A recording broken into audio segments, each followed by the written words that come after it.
কেমন লাগছে? সুন্দর লাগছে। তুমি এত কষ্ট করে শাড়িটা পরে চালাইতে পারছো? বাবা, আমাদের সিরিয়াল আসছে, আমাদের আপা যাইতাছে। আপা কি যাচ্ছি আমরা? ফুলটা কত নিয়েছে আপা? 250? অনলি 50? আচ্ছা, খাওয়া যাবে শাপলা? চলেন চলেন চলেন।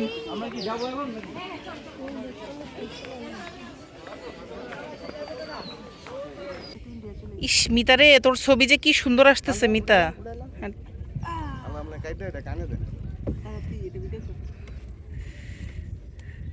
ইস মিতা করছিস কি তুই কামড়া?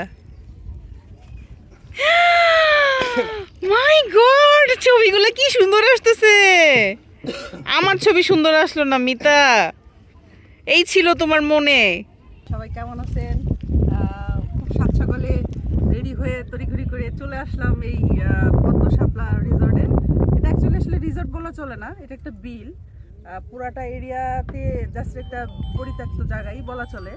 তো এই বিলের মধ্যে শাপলা ফুল, পদ্ম ফুল, এটা আগে থেকেই হচ্ছে, বাট এরা একটু পরিচর্যার মাধ্যমে জিনিসটাকে আরো প্রস্ফুটিত করে তুলছে। আর এখন তো একটু গরমের সিজন, এই কারণে ফুলগুলার ইটাও ছোট, হ্যাঁ সাইজগুলো ছোট, বাট এই ফুলগুলো অনেক বড় বড় হয় শীতকালে, যেটা সিজন আর কি।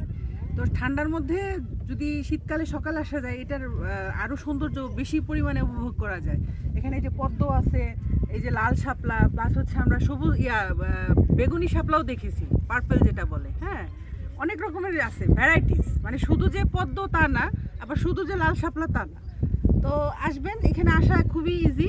আপনারা বিশ্ব রোড, কুড়িল বিশ্ব রোড থেকে যে কোনো ট্রান্সপোর্টে আপনারা জিন্দা পার্ক যে জায়গাটা, এটার সাথেই হচ্ছে এই পদ্ম বিল রিসোর্ট। এটা আপনারা ওয়েবসাইটে দেখলেও লোকেশনটা পেয়ে যাবেন। ঢাকা থেকে আসাও ইজি, বাংলাদেশের যে কোনো জায়গা থেকেই আসা যাবে যদি কেউ আসতে চায়।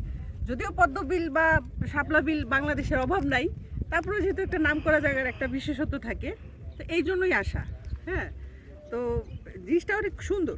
আসলে যতটা মর্নিংয়ে আসা যায়, ভোর 6টা থেকে এদের ওপেনিংটা শুরু হয়, মানে এদের গেট খোলা থাকে সকাল 6টা থেকে দুপুর না 11টা পর্যন্ত হচ্ছে এদের টাইমিংটা থাকে।